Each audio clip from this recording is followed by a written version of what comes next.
El panel, después de la inauguración de la mañana, que está orientado al análisis de las amenazas transnacionales a la seguridad de los estados.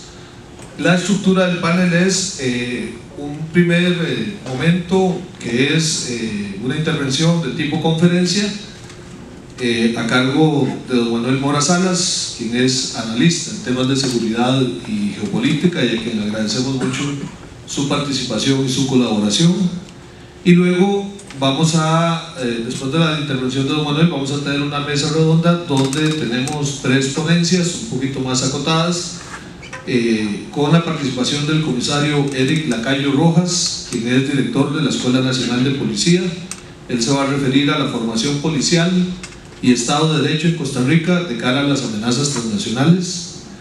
El máster Marco Méndez, profesor e investigador de la Universidad Nacional e integrante de la Cátedra sobre Seguridad y Convivencia Democrática, que va a presentarnos una ponencia sobre amenazas tradicionales, interestatales y transnacionales a la seguridad.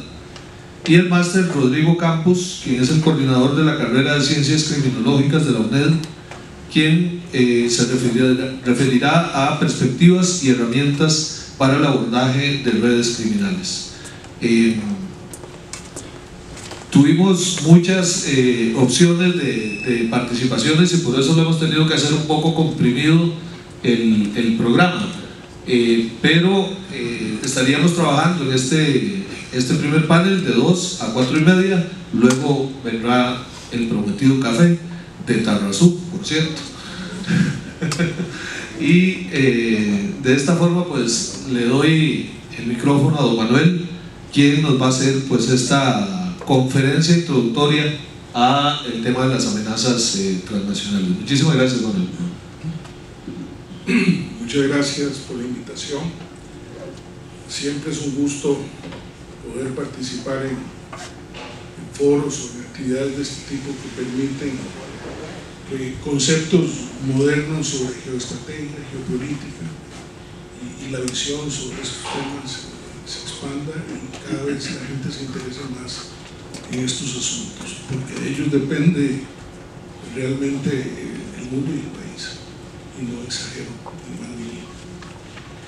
Lo primero que quiero decir es que el abordaje serio y completo y sistémico, como sería deseable, de un tema de estos requeriría muchísimo más tiempo, pero no quiero salir sin dejar por lo menos una visión en la cual no voy a profundizar, pero sí voy a mencionar los elementos básicos que la caracterizan, porque todo en esto parte de un análisis de la realidad, de un análisis concreto lo más objetivo posible, haciendo a un lado incluso visiones personales o criterios políticos personales, tratar de abordar con la mayor objetividad posible el tema.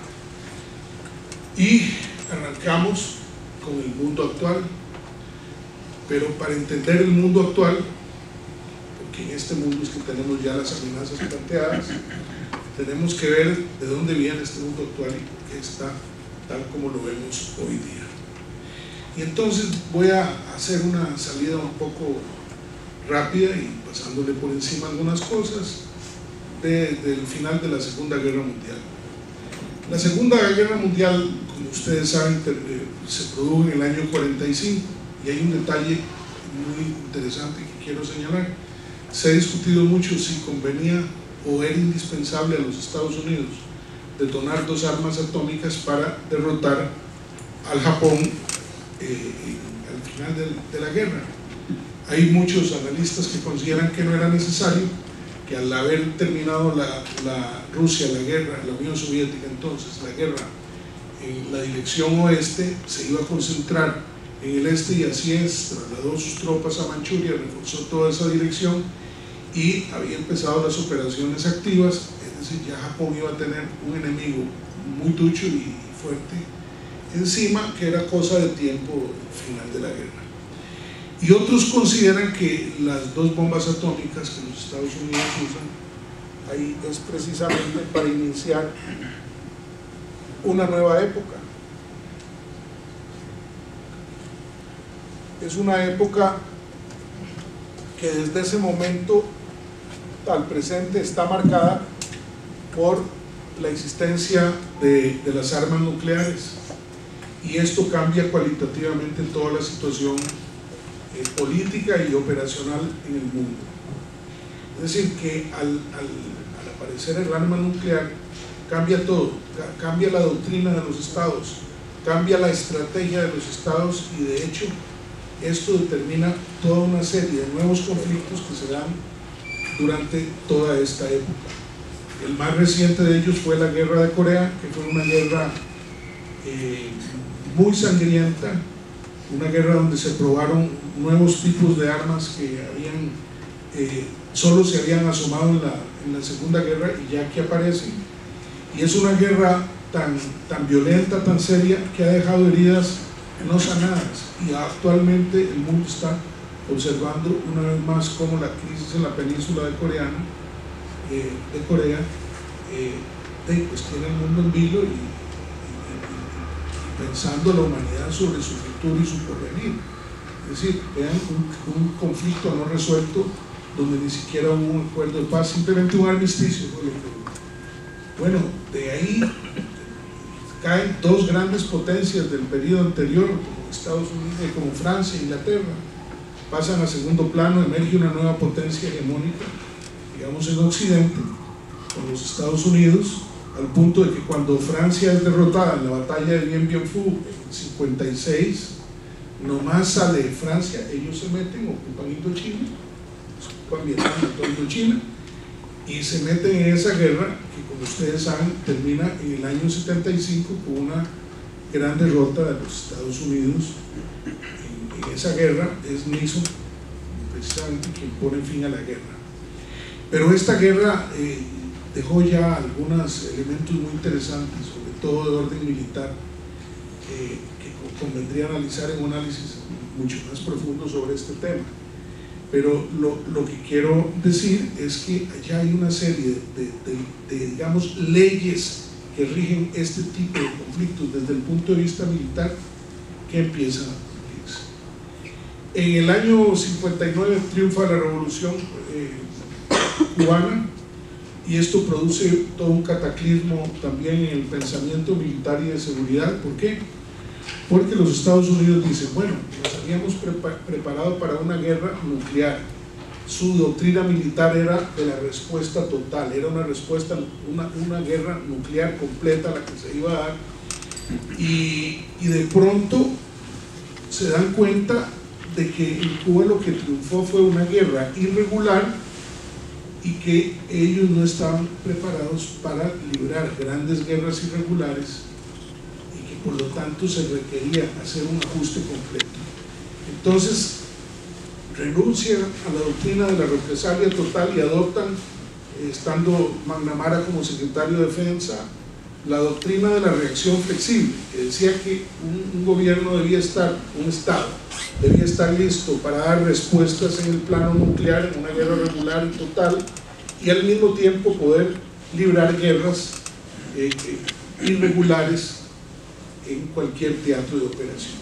Y después surge, va cambiando la doctrina de guerra y media, por ejemplo, que era poder librar simultáneamente una gran guerra regular con armas regulares y poder librar en otro teatro de operaciones una guerra convencional.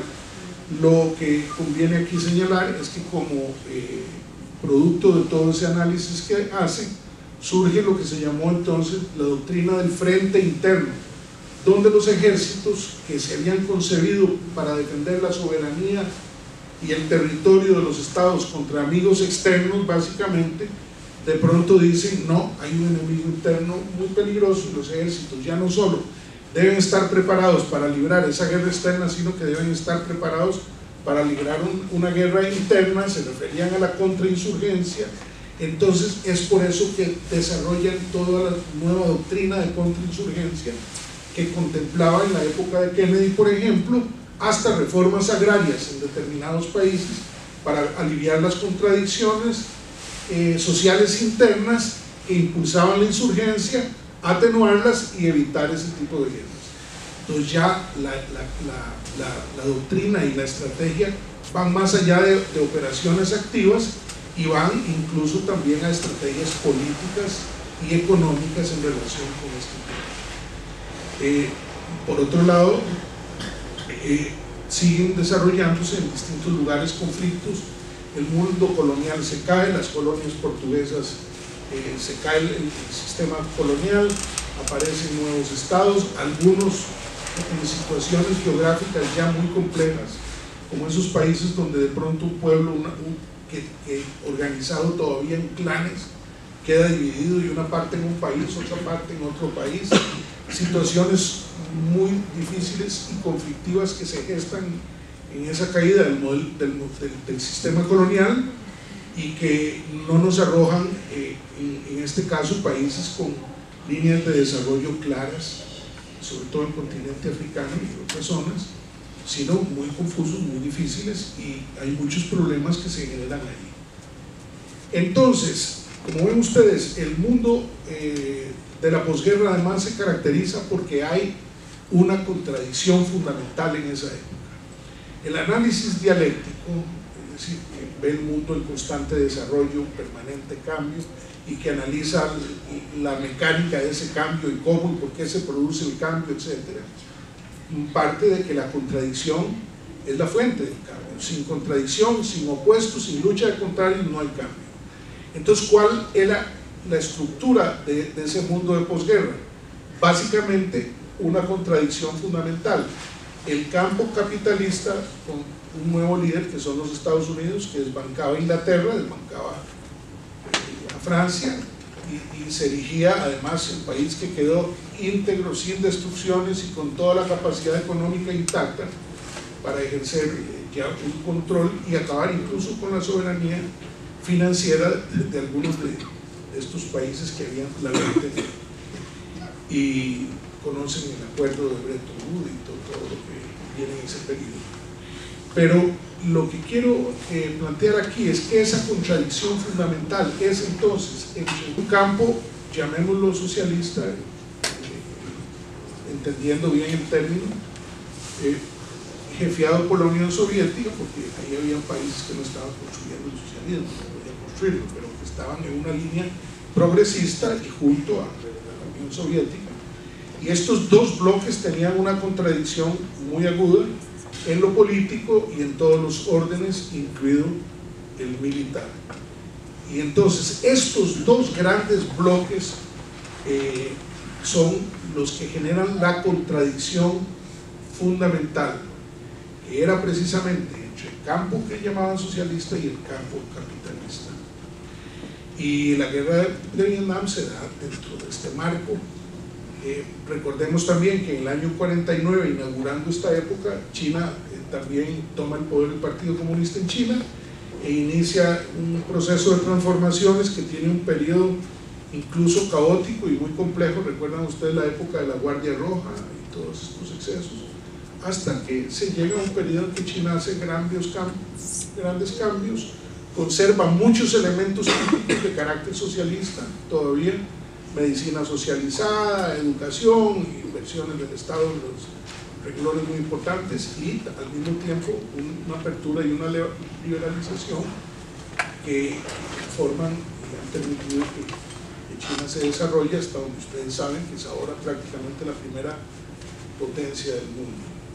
Entonces, como ven, son nuevos fenómenos. El fenómeno de la India también. La India ahora es cuarta potencia nuclear del mundo, con uno de los ejércitos más avanzados tecnológicamente en todo sentido, igual que el chino ahora también, y se van convirtiendo en ejes geopolíticos y geoestratégicos muy importantes en distintas regiones.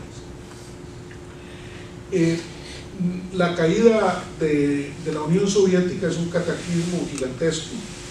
Esta caída, según documentos que se han revelado ahora, la habían planeado desde el año 48, que fue cuando nació la CIA, porque la CIA nació en el año 48 como un proceso de transformación de la Oficina de Servicios Estratégicos, que se transforma en el año 48 en la CIA, que tiene ya un carácter político mucho más marcado que el que tenían los servicios de inteligencia antes de que apareciera la CIA como tal.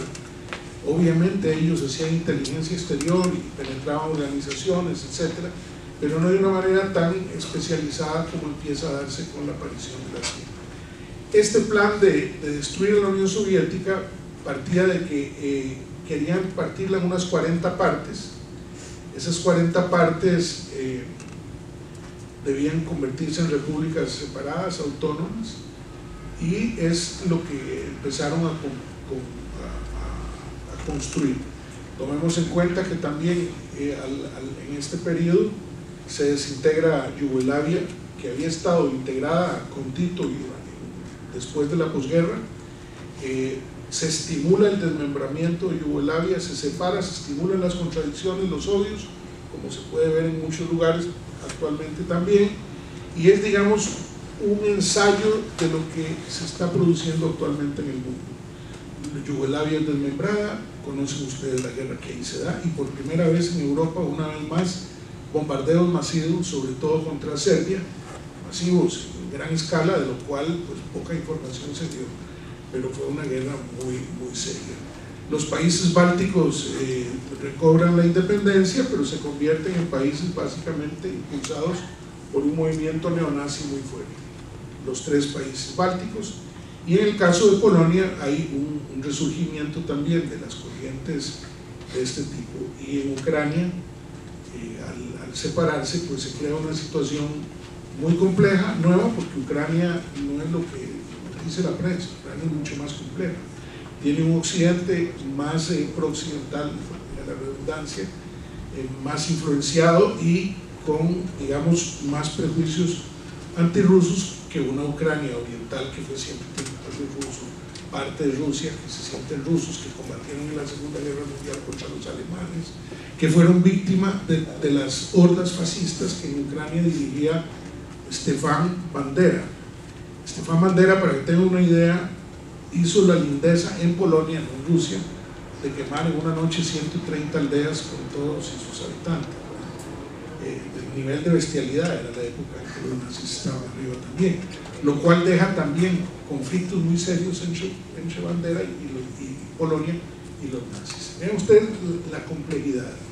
Cae la URSS y Crimea, que era tierra rusa desde 1782, de pronto, que no además tiene habitantes, los habitantes de ahí no son ucranianos, si acaso un 8% cuando más hubo, eran básicamente rusos. Yo conozco Crimea, y de pronto les prohíben en la nueva Ucrania estudiar en ruso, y una serie de limitaciones crean una situación interna muy grande. Y luego, sobre todo, la negación de los derechos a la población rusa en Ucrania y el Oriente produce un conflicto enorme. Entonces Ucrania se convierte en uno de los centros más complicados, foco de conflicto y más que eso. Esto es para ir viendo la complejidad del mundo que tenemos. Al caerse la Unión Soviética como tal, los Estados Unidos consideran que entonces sí, ahora que el polo fundamental que los enfrentaba, que les impedía en algún grado dominar como ellos pretendían el mundo, desaparece y quedan con las manos libres. Y entonces vienen sucediéndose una serie de hechos graves, muchos de ellos. El primero es la guerra de Irak contra Saddam Hussein, donde ellos estimulan a Irak a ocupar Kuwait. La embajadora de Estados Unidos se reúne con Saddam Hussein y ellos le dicen que van a invadir Kuwait, y ahí le responde que no verían pues, mal el asunto. Saddam Hussein se embarca y les da el pretexto para que empiece la guerra del Golfo. Era la primera guerra que se daba en este periodo que podríamos llamar unipolar, y donde ellos tuvieron esta percepción de que eran los dueños del mundo. Entonces la Unión Soviética estaba en una crisis tremenda, la industria militar rusa llega a un 5%, y parte de su armamento estratégico se ven obligados a destruirlo incluso. Entonces lanzan la guerra del Golfo y toda una serie de otras guerras en el Medio Oriente con objetivos muy claros, y eso ustedes lo han podido conocer, estudiar, ver. Esa guerra fue una guerra de burro amarrado contra tigre suelto, donde se magnificó la amenaza real que representaba Saddam Hussein, el quinto ejército del mundo. Era para crear una percepción equivocada. En realidad, una potencia como los Estados Unidos, Irak podía tener un ejército incluso numeroso, que no tenía ninguna capacidad estratégica en una confrontación con una potencia que estaba precisamente operando con una estrategia global, nuclear y completa en todos los campos. Pero bueno, esto produce, solo la guerra de Irak sería muy interesante analizarla, porque muchas de las cosas que suceden ahora empezaron a gestarse ahí. Por ejemplo, cuando el ejército norteamericano avanzaba y la coalición avanzaba, detienen la ofensiva. Recuerden Fallujah. Detienen la ofensiva y estimulan el levantamiento de los chiitas en Irak. ¿Para qué detienen la ofensiva? Para que el ejército iraquí, la Guardia Republicana, se enfoquen en combatir a los chiitas en Irak, y ellos simplemente observaban la destrucción que ahí se producía. Y uno dice, ¿y por qué no votaron de una vez en esa ocasión a Saddam Hussein? ¿Por qué lo dejaron? Bueno, porque se hubiera creado un vacío de poder muy complicado de llenar, y en ese momento ellos todavía les convenía. Lo que les interesaba era sobre todo tener acceso a las zonas petrolíferas y que el petróleo siguiera fluyendo. Saddam Hussein se embarca una vez más ahí en una guerra contra los kurdos, la acentúa, y después entran ellos como salvadores en la relación con los kurdos, que están en el norte de Irak, y desde esa época vienen realizando un trabajo con la etnia kurda de Irak, porque hay 4 etnias kurdas importantes y una población también grande que vive en otras zonas del Cáucaso, pero no tan significativa. Me refiero a los kurdos de Turquía, los kurdos de Siria, los kurdos de Irak y los kurdos de Irán. Entonces, vean ustedes, ya se estaba estimulando la división y las contradicciones mucho más. Luego de la caída de la Unión Soviética, se estimula las guerras islámicas en las zonas islámicas de Rusia, la guerra de Chechenia, el Dagestán, pero además todas esas repúblicas viven prácticamente todas guerras civiles y otro tipo de conflictos, como el de, por ejemplo, Azerbaiyán y Armenia, donde hay un enclave armenio en territorio de Azerbaiyán, Nagorno-Karabaj, y ese enclave de población armenia en territorio de Azerbaiyán fue el motivo de una guerra en que los armenios, se podría decir que la ganaron, terminó con un armisticio donde, por cierto, jugó un papel muy importante el diplomático Vladimir Casimiro, que fue el primer embajador de la Unión Soviética aquí en Costa Rica, y él jugó un papel muy importante en toda esta negociación. Conflicto no resuelto. Hace poco de nuevo hubo roces en la frontera y la situación sigue ahí. 2 campañas libra Rusia contra Chechenia, ya Rusia en crisis libra la primera campaña, una campaña con una Rusia decadente, me refiero a la dirección de su ejército, los órganos, que termina en un baño de sangre sin resultados.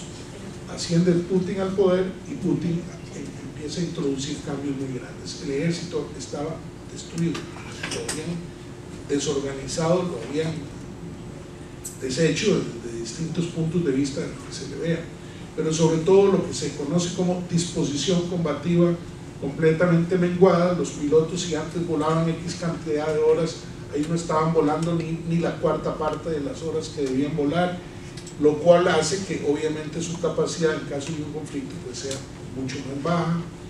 Y entonces el asumir el poder, lo militar, no me voy a referir a otras cosas, tienen claro que lo primero que tiene que recomponer es la paridad estratégica, la que dan las armas nucleares, las que permitirían una destrucción total del enemigo, aunque el enemigo también tiene la capacidad de hacer una destrucción completa de ellos.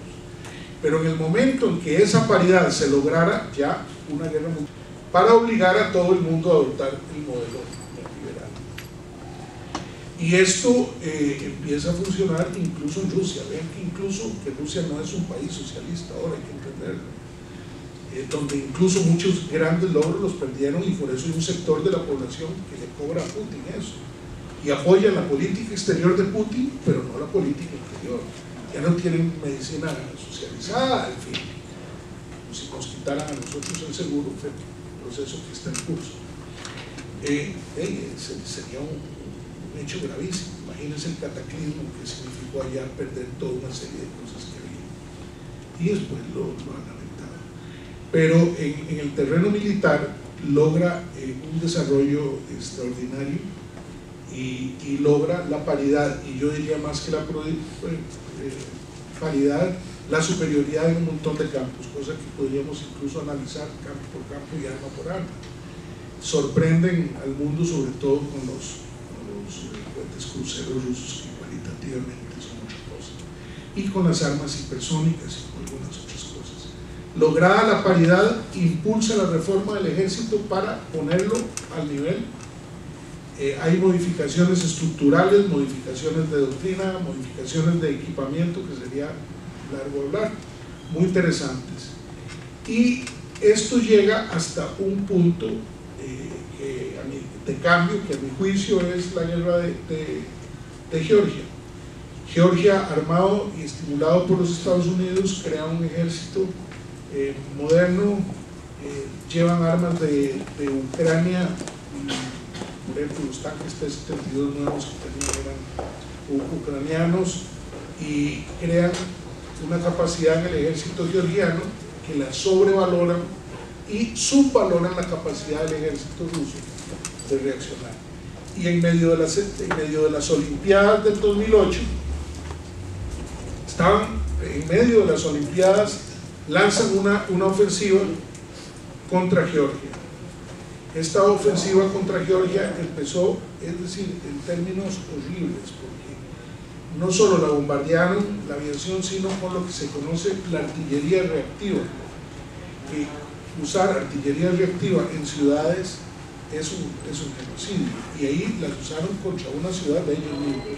Zimbali, la capital de Osetia del Sur, en el norte de Georgia, fue atacada así, y lo que habían defendiendo Zimbali eran 700 soldados de un cuerpo de paz que estaba entre Georgia, entre Osetia y Georgia. Esa guerra duró 5 días, el ejército ruso intervino, y es el primer golpe donde le dicen en la nueva etapa a los Estados Unidos: un momento, esto no es así, y ya se acabó el periodo en que ustedes hacían lo que quieran.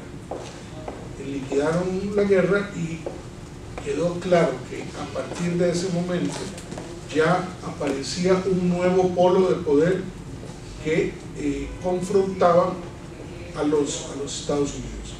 Y este polo de poder, curiosamente, si uno es el nuevo orden mundial, con un gran gendarme, con un gran poder militar encima, fundamentalmente representado por Estados Unidos y sus aliados, y un modelo neoliberal y un sistema financiero controlado por ellos totalmente, frente a una alternativa multilateral que parte de que debe haber la tolerancia y la comprensión de que existen otros polos fuertes de poder, que también tienen armas nucleares y que también tienen economías desarrolladas, etc.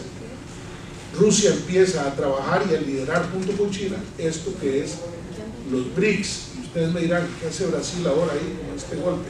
Bueno, es que ya hay acuerdos y convenios internacionales que no es tan fácil pasárselos por encima. Pero en todo caso, son países como la India, como China, Rusia, Sudáfrica y Brasil, en el caso de aquí, que no están de acuerdo con vivir en un mundo unipolar controlado por una sola potencia, y donde les imponen un modelo económico interno y un modelo económico externo globalizado en todo el mundo. No lo aceptan y se proyectan en contra de eso. Entonces, ese mundo que tenía dos bloques, uno y que era muy ideológico, ahora tiene enfrentadas dos concepciones, multilateral y la hegemónica de un nuevo orden universal, con un mando prácticamente unificado de los Estados Unidos. Y esa es la contradicción que en este momento está rigiendo Bueno, en el caso de la guerra de Georgia evidenció muchas cosas. En primer lugar, el énfasis que habían hecho en esa línea, primero los antecedentes de la guerra civil georgiana, pero después convertir a Georgia en un estado prácticamente desartado en las entrañas de lo que había sido la Unión Soviética. Y esto hace que en Baidal Putin, hace unos 2 años, hiciera una declaración muy contundente y que mucha gente no conoce. Yo les recomiendo que busquen esa intervención de Putin, porque él les dice lo siguiente: cuando se cayó la Unión Soviética llegamos a acuerdos, eran acuerdos reales, verbales, muchos de ellos, pero no solo. Por ejemplo, sí, se cae el muro en Alemania, Rusia saca las tropas que estaban en Alemania, las retira, pero ustedes no van a acercar las fronteras de la OTAN al territorio ruso, ustedes no van a incorporar a estos estados que están saliendo del Pacto de Varsovia, que era la unidad militar que tenía la Unión Soviética conformada en esos países, no van a meterlos a la OTAN, a esos países, no van a meter esos países a la Unión Europea. Todo lo que se habían comprometido a no hacer es precisamente lo que empiezan a hacer. Entonces en Baidal, ¿por qué lo destaco? Porque ahí Putin les dice: vean, todos los acuerdos a que hemos llegado ustedes los han violado, y les menciona todos estos hechos en los países bálticos, todo. Entonces a partir de ahora quiero que sepan que lo que decimos lo vamos a cumplir al pie de la letra nosotros, que partimos del hecho de que la tercera guerra mundial es inevitable, ¿entendieron? Es inevitable, lo cual no quiere decir que no vamos a luchar por evitarla, es decir, seguiremos luchando por la paz y por evitar esa guerra, pero es inevitable. Entonces, a partir de ahora, nuestras Fuerzas Armadas y todo el Estado parte de que es inevitable, y así nos vamos a preparar. Creyeron que eran palabras y empezaron las cosas. Y entonces vean ustedes que el fenómeno del Estado Islámico, la guerra de Siria, hay que verla dentro de este contexto, ¿verdad? Putin dice, y lo argumentó en el Parlamento, sí, nos piden en el caso del Parlamento, él plantea que Rusia se ve obligada a intervenir en Siria porque Siria es la primera defensa de Rusia, y lo explica muy simple. El Estado Islámico consolidado no sería más que el trampolín para que vuelvan a invadir todas nuestras repúblicas del sur y sobre todo las repúblicas islámicas.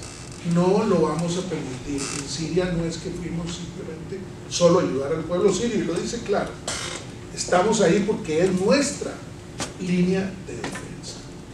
Y ya ustedes saben lo que ha sucedido en Siria, lo que la gente no le da seguimiento. Solo esta guerra tiene cosas muy interesantes que voy a analizar en algún momento.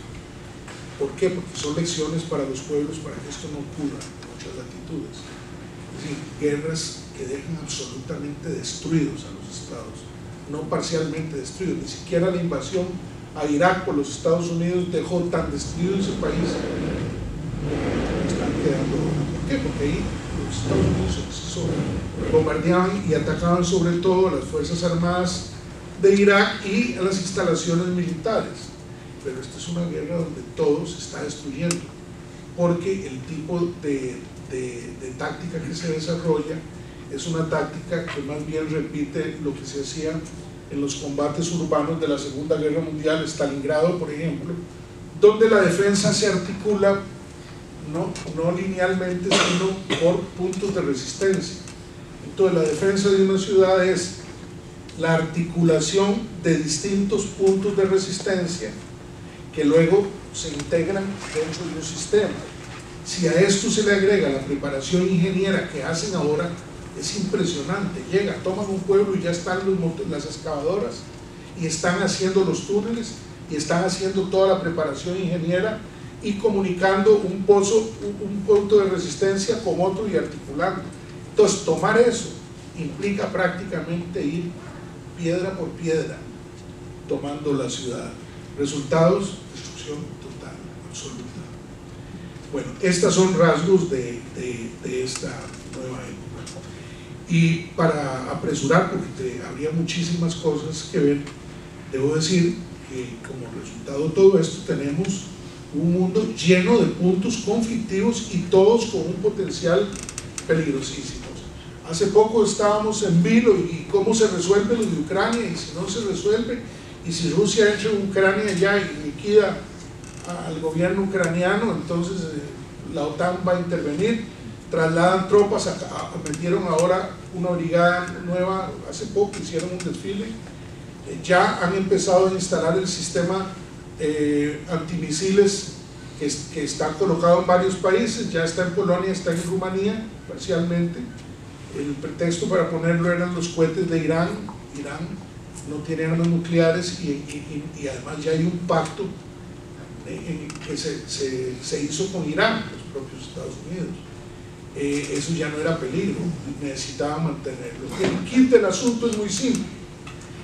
Si ese sistema antimisiles se instala, ese sistema tiene capacidad de lanzar no solo sistemas antiaéreos, misiles antiaéreos, tiene capacidad de lanzar misiles de crucero tipo Tomahawk también.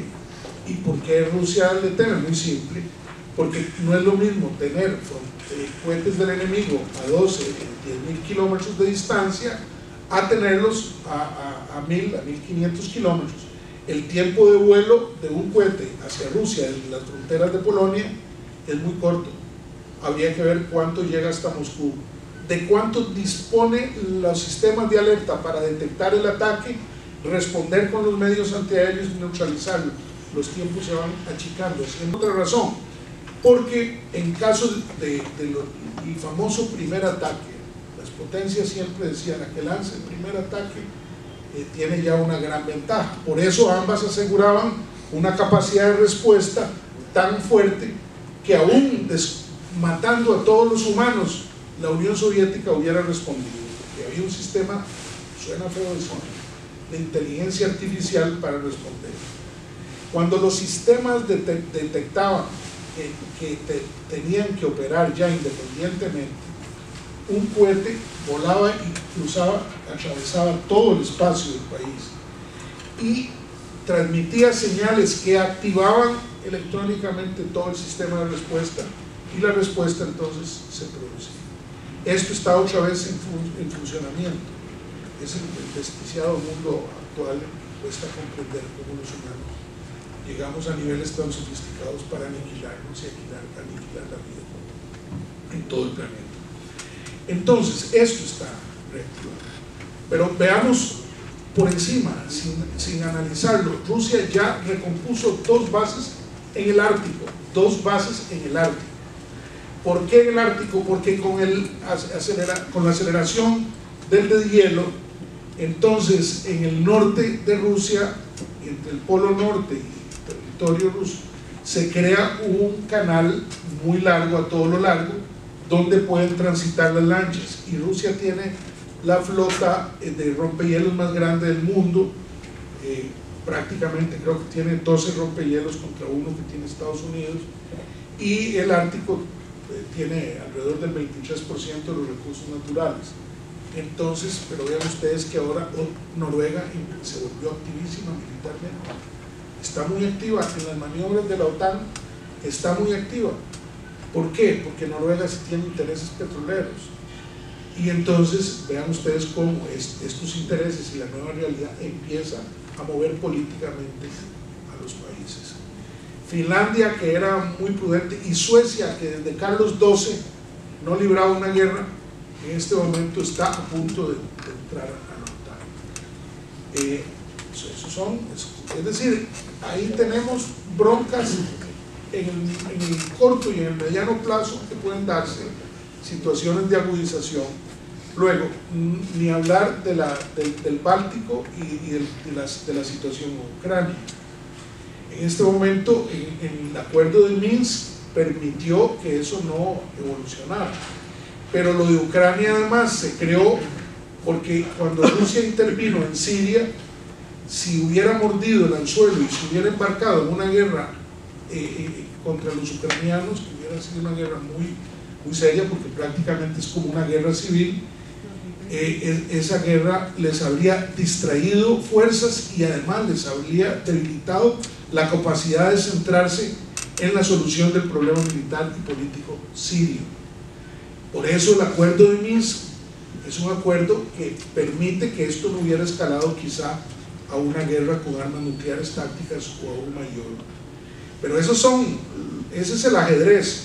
Putin logra en Minsk ese acuerdo y puede actuar en Siria con más facilidad. Y lo de Siria ha sido una lección muy grande que no ha terminado y nadie puede decir que terminó. Zona conflictiva ahí. Quiere Cataluña independizarse de España. Conflicto planteado ya y grave. Los escoceses quieren separarse del Reino Unido y los irlandeses tienen también, es decir, que en Europa misma empiezan a aparecer este tipo de conflictos. El conflicto de Kosovo en el centro de Europa con Serbia no se ha solucionado. Los problemas en Yugoslavia y las razones que llevaron ahí a una guerra tampoco están completamente solucionadas. Hay conflictos entre Grecia y Turquía. Turquía se le sale a la OTAN del control y se convierte en un adversario más bien a los Estados Unidos, sobre todo después de que los Estados Unidos organizan el golpe de Estado a Turquía y les fracasa y queda en evidencia el problema. Pero además los Estados Unidos están propiciando la creación de un Estado kurdo y Turquía no lo va a permitir porque Turquía tiene millones son como 14 o 18 millones, no recuerdo exactamente, de kurdos en su territorio, y ahí ha actuado una organización que se llama el Peshmerga, que era el Partido Comunista Kurdo, que no es de islámicos locos, ¿no? Es una organización seria con pensamiento evolucionado, etc. El Peshmerga, pero también hay kurdos en Siria, y sobre todo los kurdos de Irak y los kurdos de Irán no se llevaban bien porque los iraquíes estimulaban a los kurdos de Irán contra el gobierno de Irán, y los iraníes estimulaban a los kurdos de Irak contra el gobierno de Irak. Es una situación muy compleja, pero el plan es crear un Estado kurdo.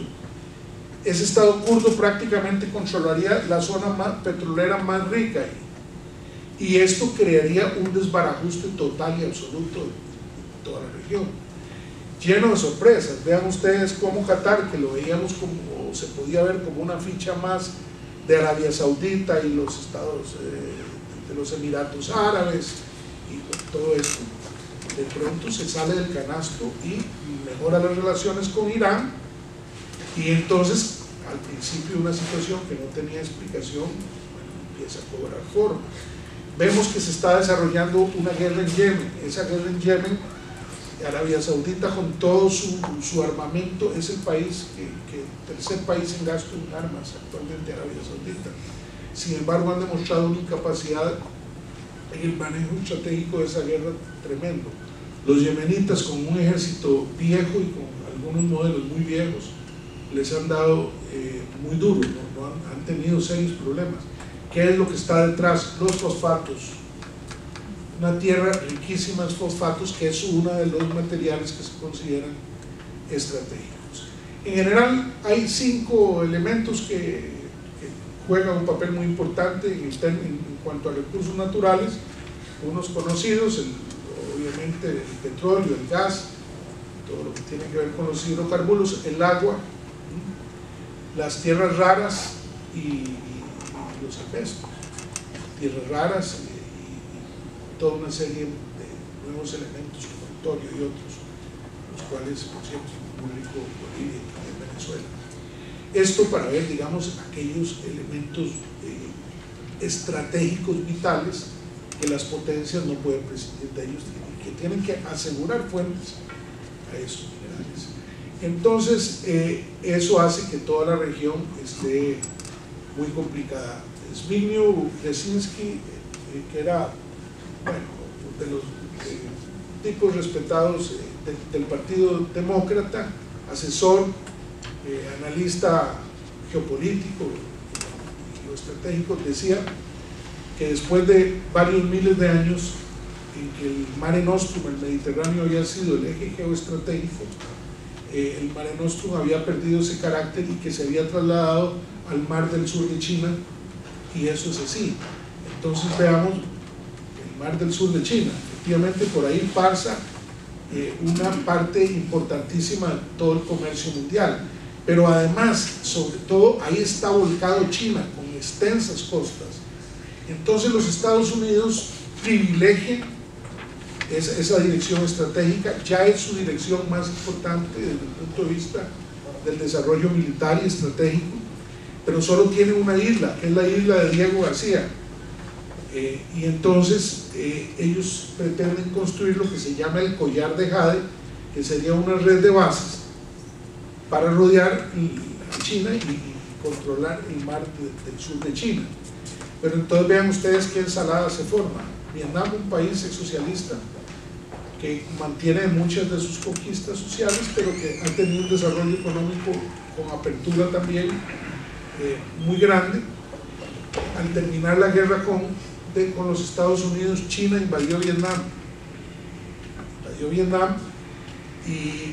Vietnam le dio a los chinos, eso es la verdad, una gran paliza militar, y ahí quedó la guerra. Quedaron obviamente rencillas, que no son rencillas geopolíticas, estratégicas importantes. Entonces esa rivalidad se mantiene. Por esa razón Vietnam acaba de comprar 6 submarinos dieseleléctricos de Rusia y restablece buenas relaciones con los Estados Unidos.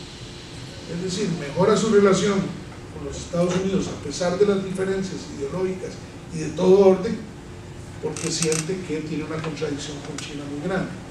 Pero las Filipinas tienen interés y juego en todo esto, reclaman islas en el mar del sur de China. China empieza a construir islas artificiales para utilizarlas como base, obviamente, en el control de esta región, y lo que está planteado es un gran conflicto por el control del mar del sur de China. Okay. Y entonces conflictos tenemos ahí. Tenemos el conflicto no resuelto de las Malvinas con Argentina, que es importante. ¿Por qué? Porque es el control del Polo Sur, eso es. Y con esto les ilustro el conflicto de Bolivia con Chile por su salida al mar. Vean, todo esto es en el mundo actual. Entonces, en el mundo actual, y voy a hacer un aterrizaje forzoso, que es necesario hacerlo, esto nos lleva, bueno, y entonces un país como Costa Rica, ¿esto qué? ¿Nos importa? ¿No nos importa? Y el primer punto como conclusión: los grandes pensadores y analistas parten de lo siguiente: o el problema del mundo se ve sistémicamente, es decir, partiendo de que el mundo es un solo gran sistema donde no podemos ver ni fragmentado ni linealmente el mundo, y muy interesante las intervenciones de un académico Fursov, que es profesor en Estados Unidos y también en Rusia ahora, que tiene desarrollo muy interesante sobre todo esto. Se lo dejo como curiosidad, porque él plantea que el pensamiento sistémico no funciona, y Estados Unidos ahora más bien tiene un troglodita. Es decir, vean ustedes qué diferencia. Ustedes ven la coherencia de un individuo como Putin viendo el mundo completo y manejando, y el otro lado como contraparte un troglodita. No importa. ¿Cuál es el problema fundamental que se está dando en este momento? Y lo resumo así. Al principio, cuando aparecían estos golpes raros de colores, las revoluciones de colores en Túnez, el golpe de Estado en Egipto, todo esto, alguna gente lo planteaba solo más bien como un problema interno, como revoluciones democráticas, etc. Y lo que ha resultado es un caos organizado. Este caos, para muchos especialistas, es un caos concebido y dirigido, porque cuando un fenómeno yin se transforma en yang, dialéctica taoísta, un estado de desarmonía y de caos ¿A qué lleva a la gente? A pedir qué, lo contrario, a pedir orden.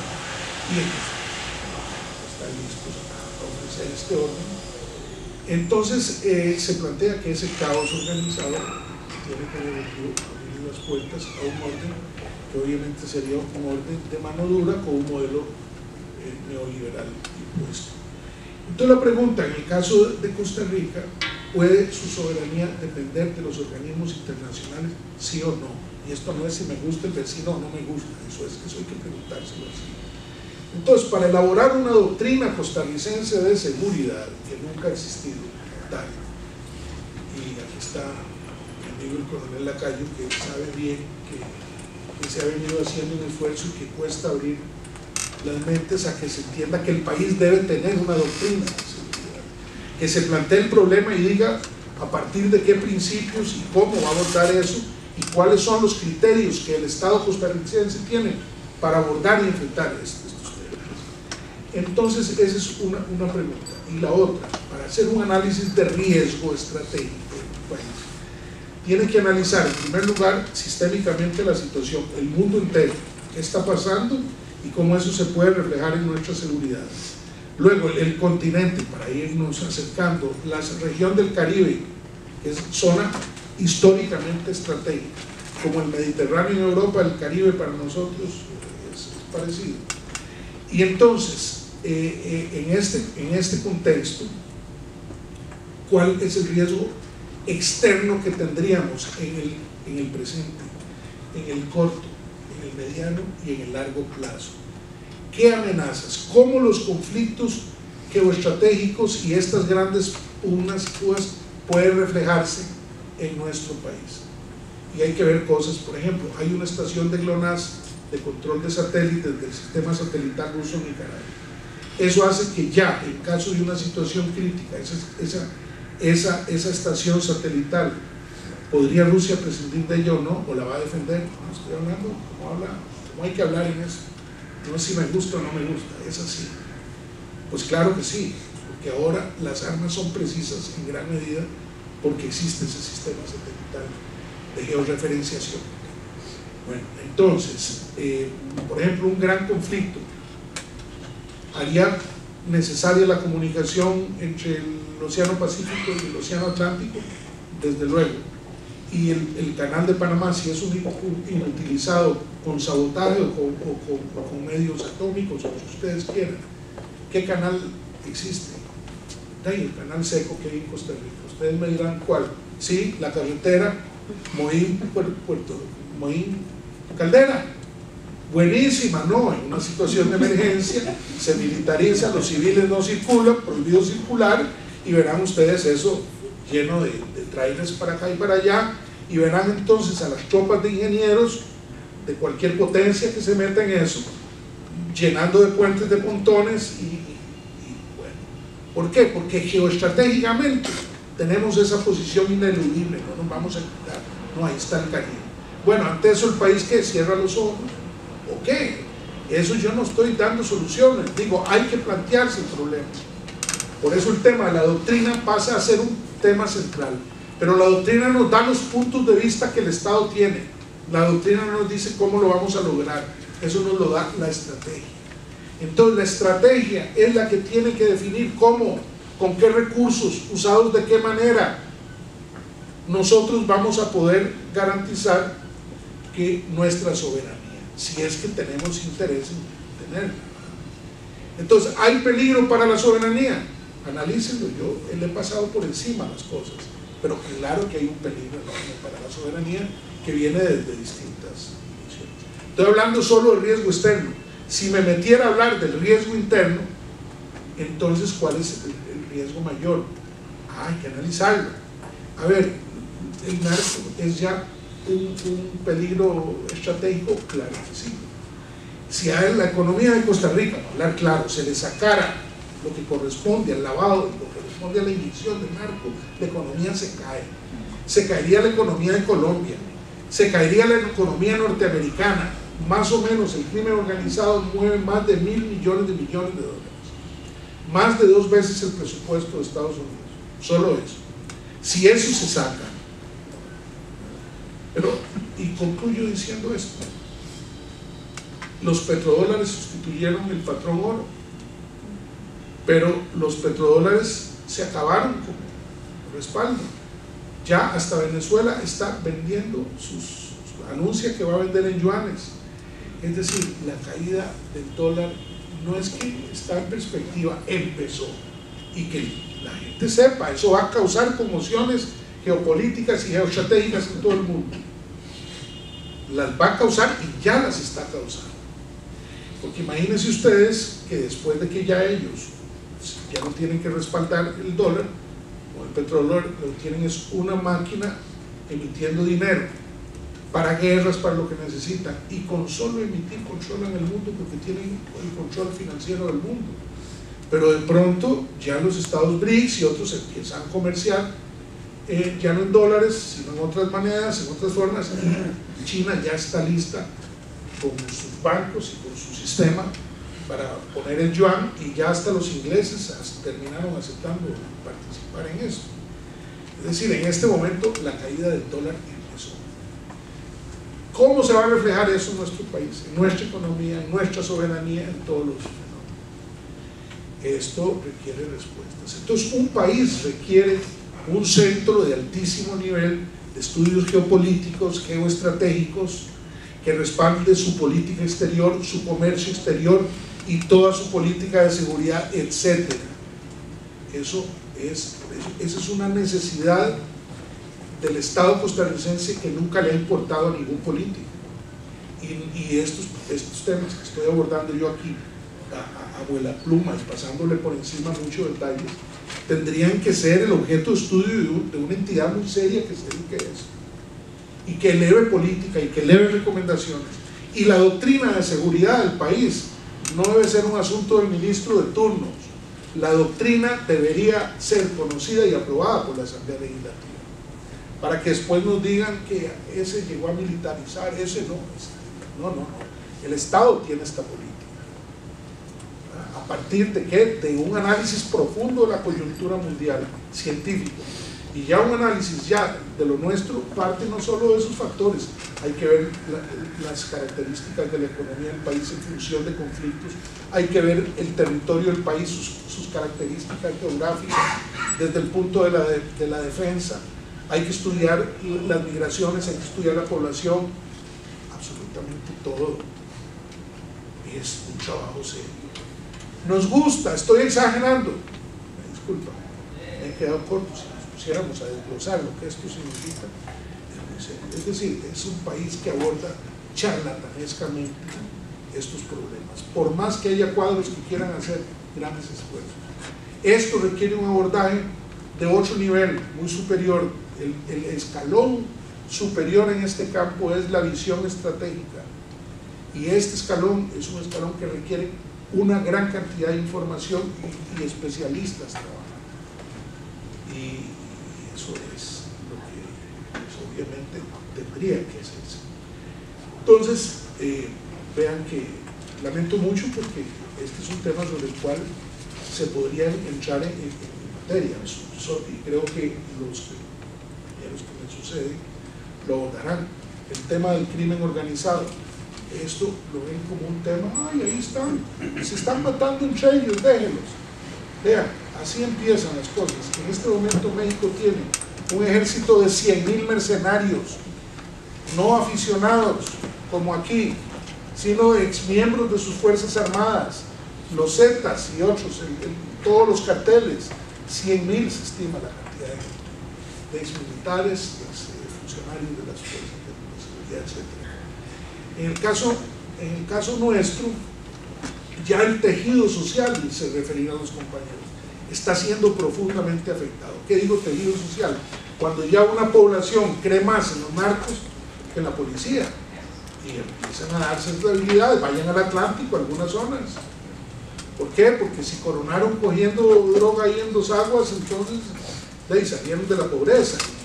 Y un Estado que no le ofrece a una juventud actualmente trabajo, ni perspectivas, y sobre todo esperanza, real esperanza, de ahí lo que hace es crear un caldo de cultivo. Entonces, ¿en cuánto tiempo esto se nos va de las manos? Yo creo que ya se nos fue en alguna medida. Vean, acostumbrar a la población a que haya crímenes todos los días, todas las noches. El día de mañana lo van, entonces será el estudiante universitario que se rebelde, el periodista que no les guste, y se van en el torrente de crímenes. Nos están acostumbrando a esto. ¿Qué nos espera si en este momento no se produce un viraje real para atacar las causas, no solo los efectos, las causas que crean esto? Y hay un dato que yo espero que el mencionado Lacayo les hable más de esto. Con el acuerdo de paz de Colombia, las FARC salieron de las zonas que tenían y fueron ocupadas por paramilitares que con la venia de algunos sectores pues quizás estaban esperando esto. Según tengo entendido y me he enterado por ahí, han multiplicado ya la producción de coca por 4.5 o no sé cuántas veces en año y medio o 2 años, para que hablemos del enemigo interno. Eso quiere decir que si circulaba antes una gran cantidad de droga por aquí, era un punto de paso y de almacenamiento y logístico, ahora la cantidad va a multiplicarse por 4. Eso quiere decir que más zonas, más población se va a ver involucrada. Eso quiere decir que el tejido social será corrompido, es decir, reclutado por lo que nos espera en el cortísimo plazo es una situación muy grave. Concluyo, podría, como les digo, hablar mucho tiempo sobre esto, pero creo que lo importante es que se empiece a abordar este tema. No se abordaba, no importaba, no, aquí nunca va a pasar nada, y entonces, no, ejército, no, nunca, no, un momento, si queremos seguridad y lo necesitáramos, no lo estoy afirmando, digo, esto tiene que ser analizado con criterios científicos, y hay un criterio científico para el análisis de seguridad y el análisis militar también. Y hay que analizar el contexto y cuáles son las perspectivas de desarrollo de los conflictos en el mundo. Entonces, con base en estudios, en criterios y en un pensamiento avanzado que conozca el pensamiento geoestratégico y geopolítico en sus escalones altos, podamos entender y prepararnos y ver cómo vamos a navegar en los próximos tiempos. Creo que esta es tarea de primer orden para este país, y yo estoy seguro de que en este momento el tema de la inseguridad ciudadana está en el centro del pensamiento de todos los ciudadanos. ¿Por qué? Porque ¿quién no es asaltado en la calle? Yo he sido víctima terrible de eso y no hay tiempo, pero les expondría un caso tenebroso, habiendo vivido toda mi vida en este mundo, tenebroso, y esa es la situación que exige que los ciudadanos tomen el toro por los cuernos. Que no me gusta ese tema, que más maestros que soldados y mitos.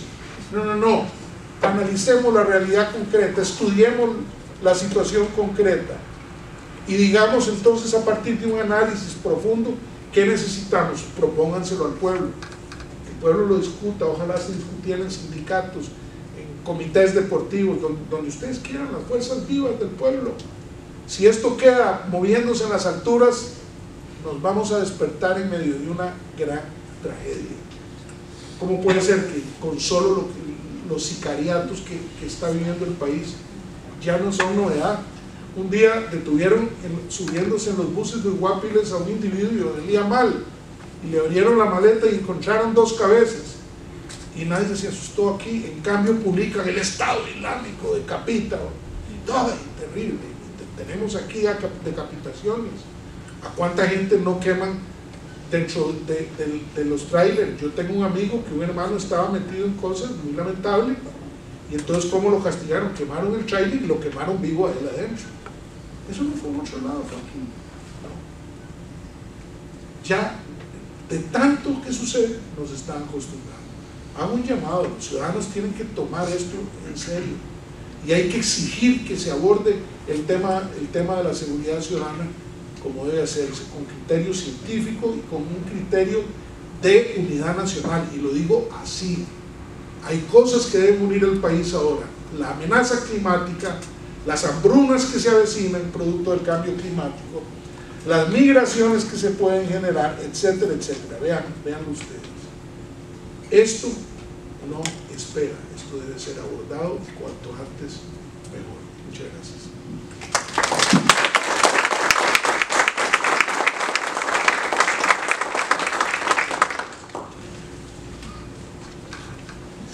Bien, muchas gracias a don Manuel por este magnífico panorama de la geopolítica y de los problemas que de alguna u otra manera nos pueden afectar y a los cuales no podemos pues darle la espalda. Vamos a proceder ahora a escuchar las intervenciones de don Eric Lacayo. Les pido por favor que pasen a la mesa Marco Méndez y don Rodrigo Campos para después abrir un espacio de preguntas de ustedes para todos los participantes de este panel. Me pidió de hecho don Eric Lacayo intervenir de primero por problemas de...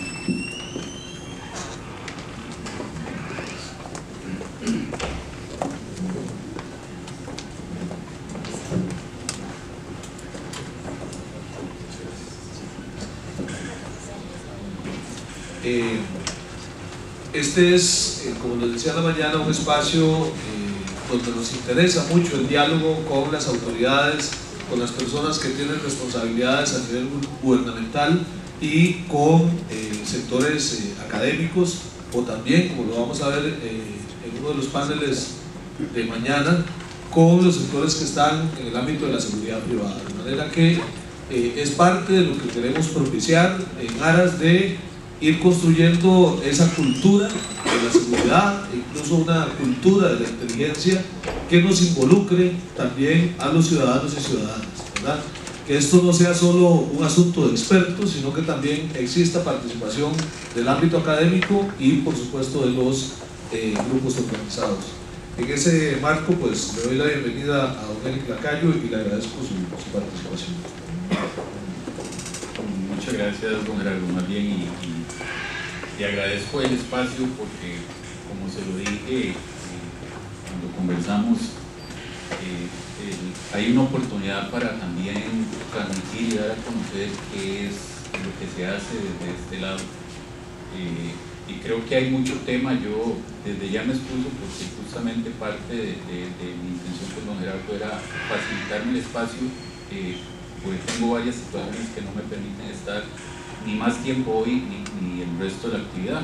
Entonces sí quiero, tal vez de forma muy concreta, aprovecharlo al máximo y tratar de transmitir qué está haciendo el Ministerio de Seguridad Pública en un tema tan importante, y que pues uno podría, y trataré de no desviarme, empezar por continuar con el tema que plantea don Manuel, de todas las amenazas, toda la situación mundial y la teoría que hemos tenido los ticos, con todo cariño, ¿verdad?, de que la Virgen de los Ángeles siempre nos cuida y nada nos va a pasar, ¿verdad? Pero yo creo que Dios también tiene otras actividades en el resto del planeta y ya es tiempo suficiente para que nosotros tomemos acciones.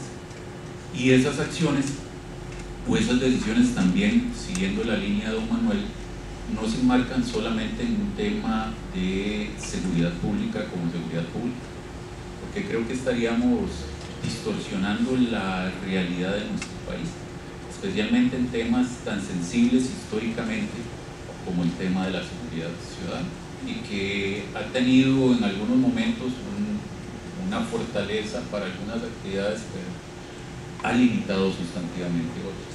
Y una de las que ha limitado, y voy a tratar de no salirme del tema, tiene que ver justamente con la formación del policía.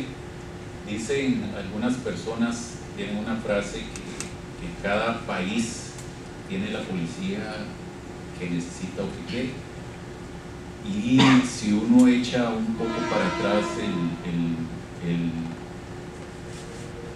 la mente y va tratando de contextualizar cuál ha sido la policía que tiene nuestro país,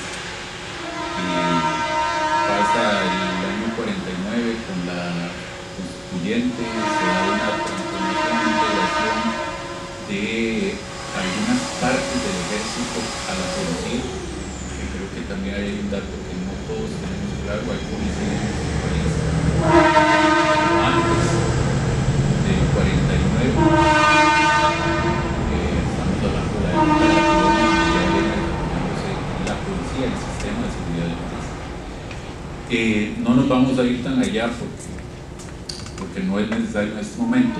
Nos vamos rápidamente al año de los años 70, 80, donde hay una serie de situaciones y de conflictos a nivel de la región, y un poco la policía que tiene nuestro país atiende las necesidades de ese momento, de ese contexto. Por supuesto, y creo que lamentablemente se queda muy en la psique de la sociedad costarricense ese tipo de policía, ese tipo de formación y ese tipo de actuación. E insisto, porque es una situación que genera la policía a raíz del contexto y de la situación o de la posición política de nuestro país. En el año 90 hay ya un proceso de transición. En el año 90 hay una particularidad: se da el primer decomiso de crack en nuestro país, 70 piedras de crack, a la luz de que el tema del narcotráfico indudablemente viene a variar todo lo que estaba ocurriendo hoy en el mundo. En el año 94, justamente a raíz de un hecho que se da en el año 90, en el barrio Jardines de Cascajal, ahí cerca del Tiribí, en una intervención policial, la policía mata a un chiquito en un allanamiento por un tema de drogas, de forma, digamos, lamentable, porque el chiquito estaba detrás de la puerta y la policía ingresa rompiendo la puerta con una escopeta. Empieza un debate a nivel político que dura 4 años. Si estuviéramos, tal vez en ese tiempo uno diría que 4 años fue demasiado para tomar la decisión de profesionalizar, y lo dejo encomillado a la policía.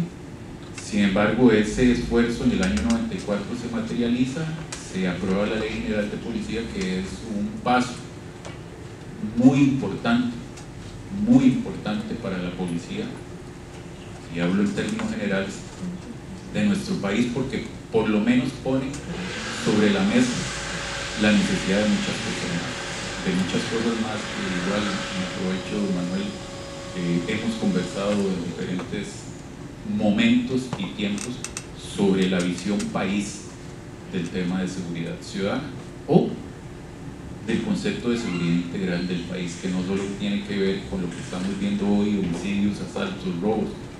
Realmente esas son consecuencias de algo más crudo que tiene nuestro país. En la Ley General de Policía se establecen y vayamos tejiendo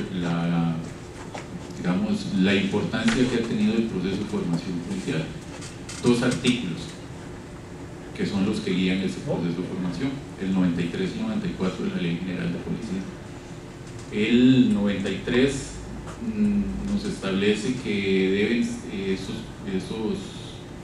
que el adiestramiento y capacitación de la policía, hasta los términos son todavía un poquito desgastados, debe ser aprobado, debe ser convalidado de formación policial. Sin embargo, quedaron relegados porque tenemos una mala visión sobre el desarrollo de la policía y somos muy activistas en cuanto a la inmediatez de lo que necesitamos en materia de seguridad, y no hemos desarrollado históricamente una doctrina, una carrera de naturaleza policial profesional que permita desarrollar a las personas que tomamos la decisión de servir en este uniforme, de atender las necesidades que tiene el país, bajo una convicción de lo que somos y de lo que ha marcado nuestra ley: simple depositarios del poder cívico. Este proyecto se desarrolla en 5 componentes: infraestructura, donde hoy tenemos, digamos, la infraestructura necesaria para dignificar a los cuerpos de policía, y hablo en general de los cuerpos de policía. Un componente jurídico, porque la Ley General de Policía solo tiene 2 componentes en materia de formación policial, y se requiere darle músculo, cuerpo y digamos, el basamento necesario para su desarrollo. Un componente organizativo, porque formar, educar, cambiar el pensamiento de las personas no es algo sencillo ni antojadizo. Requiere realmente un proceso científico y objetivo que permita transformar a la mano de obra que nosotros estamos recibiendo para formar policías en ciudadanos de bien.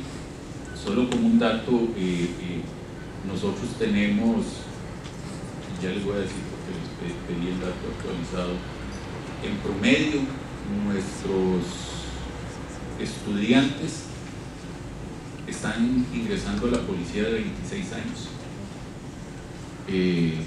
personas con tercer año, porque es el requisito que establece la ley. Ahí el tema de normativa, de legislación, tiene que, creo que, ser analizado con mucha prontitud. Inclusive hoy algún medio de comunicación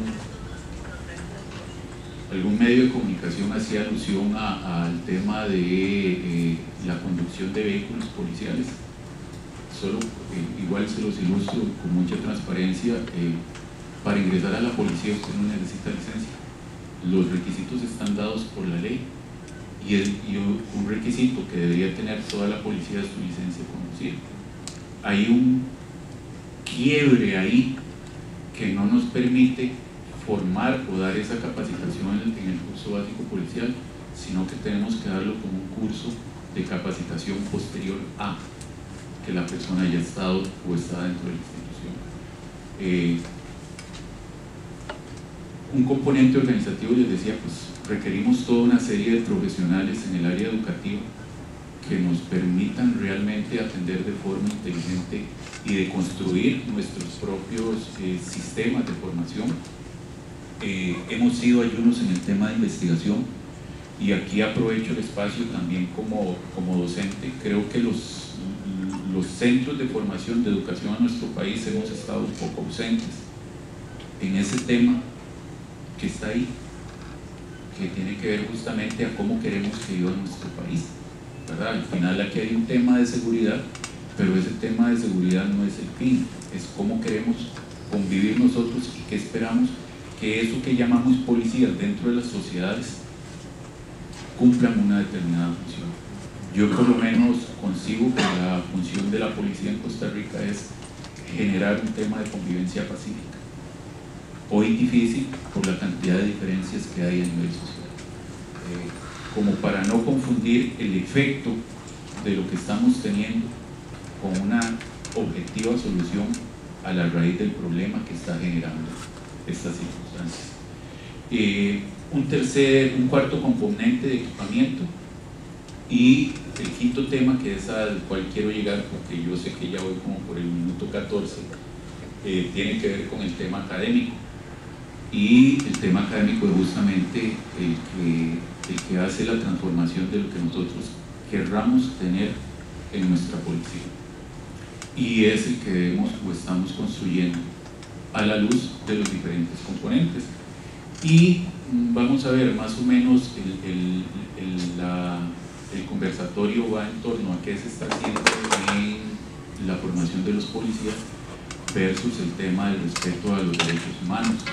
Y ya ahí a veces con solo eso queda como una gradita, ¿verdad?, en que la formación versus los derechos humanos, haciendo una diferencia que de repente no existe, ¿verdad? Insisto en que no hay que confundir el abuso de autoridad, los malos procedimientos en el actuar de la policía a el irrespeto a la naturaleza del ser humano en nuestra sociedad. En este tema académico hemos trabajado con diferentes instituciones, con diferentes países, hemos tratado de ver modelos, entenderlos para no comprar un enlatado de todos los que venden a nivel mundial, porque las cualidades de nuestro país son tan particulares que todo el mundo se nos queda viendo a nosotros en materia de seguridad, ¿verdad? Bueno, ¿cómo hacen ustedes si no tienen ejército? Número uno. Bueno, ¿cómo hacen ustedes si la policía de ustedes está dividida en dos? La parte judicial está en el Poder Judicial y la parte preventiva está en el Ejecutivo, y todas esas policías están ahí, no los entendemos. ¿Qué hacen ustedes para tener el país que tienen en materia de seguridad? Y al final creo que a muchos en este país nos cuesta entender eso, y nos cuesta entender que es una fortaleza que tiene nuestro país y que debemos explotarla en el buen sentido. La gente viene aquí a observarnos, viene a ver qué es la magia que hacemos para tener los niveles de seguridad que tenemos, que de hecho no considero estrechamente que los niveles de seguridad tengan que ver con una labor efectiva de la policía. Creo que estamos todavía recogiendo los restos que quedan del desarrollo social y económico que hubo en el pasado en nuestro país, y creo que es la función a la cual los cuerpos de policía de nuestro país todavía deben seguir observando. Esta actividad o este desarrollo académico lo estuvimos realizando desde hace bastante rato, de la puerta hacia adentro. Es decir, él se sentaba con sus instructores y decía, bueno, el próximo curso no hay que dar patrullaje en zonas no urbanas porque eso se parece mucho a soldaditos de plomo. Hay que quitar eso, y en lugar de eso vamos a dar criminología. Hay que quitar el orden cerrado, que fue un tema histórico en el proceso de formación de la policía, porque eso es para soldados. Eso lo hemos venido transformando y nos hemos tratado de acercar mucho más a la sociedad para poder determinar qué quiere la sociedad, qué es el policía que necesita la sociedad costarricense. Hemos trabajado en algunos momentos con la UNED en revisar nuestros diseños curriculares. Hoy estamos trabajando con el Ministerio de Educación Pública, y uno de los componentes que nos ha solicitado el Ministerio de Educación Pública desarrollar para poder continuar con nuestros rediseños es generar una política educativa policial, y esa política educativa policial la hemos jalado, por decirle de alguna manera, de la política educativa que tiene el Ministerio de Educación Pública, que es la formación para una nueva ciudadanía, donde definitivamente necesitamos primero formar un policía con habilidades de ser humano para poderle enseñar las otras habilidades. Es así, Rodrigo, más o menos, ¿verdad? Entonces, definitivamente, si nuestra mano de obra, y aquí se las dejo picando a todos, si nuestra mano de obra en su mayoría tiene tercer año, tiene más de 10 años de haber salido del sistema de educación formal, está viendo la policía como una opción laboral más y no como un compromiso de servicio, como todos lo esperaríamos. El reto para la Escuela Nacional de Policía en transformar en 9 meses o menos, dependiendo del momento político, a una persona para al final del curso darle una pistola y decirle, perdone, usted ya está certificado para brindar seguridad ciudadana a la ciudadanía de este país. El reto es mucho, por eso nos estamos enfrentando hoy, como les digo, a tratar de generar las competencias y habilidades de ser humano primero, porque las habilidades y la acción de, digamos, en la parte policial son mucho más sencillas. Y cierro con esto: 3 componentes en la parte policial, 4 componentes: un área humanista, un área jurídica, un área técnico policial y un área de gestión de los recursos. Ese es básicamente nuestro proceso de formación, de forma muy sucinta, y por lo menos les dejo ahí, y créanme que tenemos la mejor disposición de participar de los espacios, porque o nos metemos todos los habitantes de este país en el negocio de arreglar esto, o todos vamos a sufrir las consecuencias. Muchas gracias.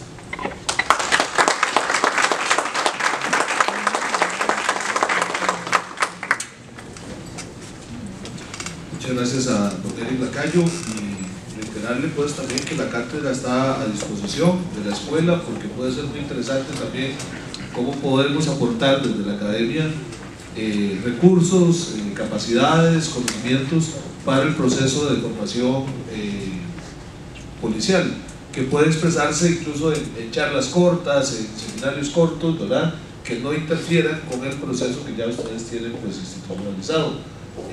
Nuestra mayor disposición también a generar esos espacios de intercambio y de encuentro. Vamos a escuchar ahora la ponencia del máster Marco Méndez, quien es profesor de la Universidad Nacional, que también se va a referir al tema de las amenazas tradicionales, interestatales y transnacionales a la seguridad.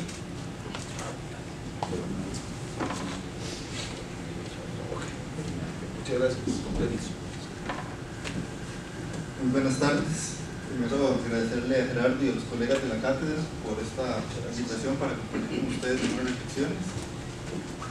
Lo que yo quiero compartir con ustedes es parte de una investigación científica que forma parte de mi formación doctoral en el campus de Ecuador, en la línea de estudios estratégicos y de seguridad. Por lo tanto, es parte de un artículo que ya se encuentra publicado en una revista que se llama Relaciones Internacionales, Estrategia y Seguridad.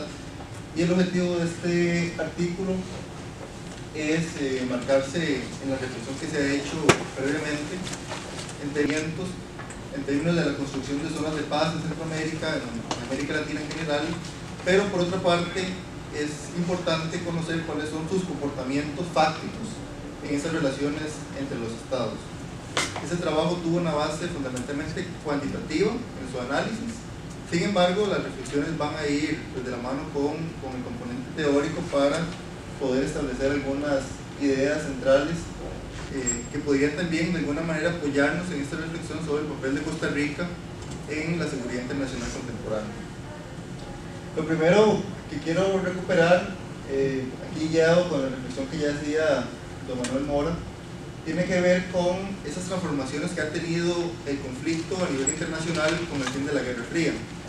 Y fundamentalmente los teóricos de la seguridad internacional han venido señalando que con el fin de la Guerra Fría el locus de conflicto se ha enfocado en niveles regionales, es decir, se ha mermado la competitividad global al colapsar o al darse la debacle de la Unión Soviética, y por lo tanto el locus de conflicto internacional se traslada a las regiones.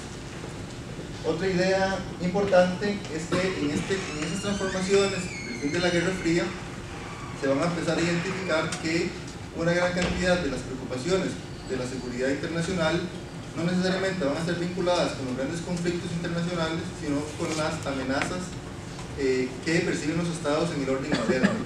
¿Por qué? Porque vamos a ver que un conjunto de países del sur global van a tener una serie de preocupaciones de seguridad que van a estar vinculadas con su estabilidad política y no necesariamente con su participación en grandes conflagraciones mundiales, considerando pues esta merma de competitividad entre la Unión Soviética y Estados Unidos que caracterizó la Guerra Fría. Y otra característica importante de este contexto es que con el fin de la Guerra Fría se profundiza un proceso que ya se venía encaminando y tiene que ver con la ampliación de las amenazas o la ampliación de los contenidos de la seguridad, pasando de una percepción de las amenazas desde el punto de vista del orden estrictamente interestatal o de carácter militar a ampliarse una agenda de seguridad incluyendo otros elementos vinculados con lo económico, con lo social, con lo cultural, y además una nueva serie de actores que pueden desafiar la autoridad del Estado en distintos momentos o en distintas coyunturas. Además de esto, este contexto regional es importante recuperar unas ideas del profesor inglés, Robert Kelly, que Robert Kelly nos plantea que en el mundo en el que vivimos estamos en un mundo que está interconectado globalmente y que por lo tanto se dan dos características. Por una parte, las amenazas transitan o afectan más fácilmente en el nivel inmediato, es decir, la adyacencia geográfica en el mundo contemporáneo sigue siendo muy importante, pero este mundo interconectado hace que una serie de amenazas también pasen a ser globales. Tenemos, por ejemplo, las amenazas vinculadas con temas tecnológicos. Y otra idea que es de relevancia es cómo para muchos estados del sur global el tema de la guerra interestatal deja de ser una preocupación central que sí puede preocupar a las grandes potencias, pero sus amenazas se perciben más bien en el orden de lo doméstico, es decir, las vulnerabilidades que pueden tener en su constitución política o en el mantenimiento del orden interno. Un asunto que hace parte de esta ponencia es justamente analizar cuál es la situación de las amenazas tradicionales en el mundo contemporáneo, y es una pregunta que consideré interesante porque partimos del supuesto, como planteaba don Manuel Mora, de que con el equilibrio estratégico la guerra nuclear era un escenario poco probable, y por lo tanto se percibe que guerras entre potencias centrales son muy poco probables. Por lo tanto, después de la Segunda Guerra Mundial, las guerras que se han dado son guerras en las periferias de las grandes potencias, pero la pregunta que se hace es, bueno, ¿por qué hay tan poca guerra y cuál es el escenario concretamente de América Latina y de América del Sur? Y aquí encontramos un conjunto de autores que vienen señalando respuestas a esa posibilidad de por qué tan poca guerra en América Latina. Una de ellas es fundamentalmente vinculada con América del Sur, que fue de donde hubo competitividad interestatal, fundamentalmente Brasil y Argentina y Chile, quienes competían en el orden militar y en el orden político. Sin embargo, se percibió que era imposible una conflagración y que alguno de los estados fuera victorioso. Esa disputa, incluso entre Argentina y Brasil, histórica, en el año 55 aproximadamente, va a dejar de ser un elemento que va a marcar esa percepción de los estados. Otro elemento que han señalado los autores es que el relativo aislamiento de América Latina respecto del orden global le han hecho o le han permitido no involucrarse de una manera sustantiva en las grandes conflagraciones que se han dado a nivel mundial. Y otra idea que también se viene planteando a nivel de los estudios estratégicos y de seguridad es que en América Latina se percibe una cierta cohesión ideológica y cultural que de alguna manera previene que los estados tengan intenciones de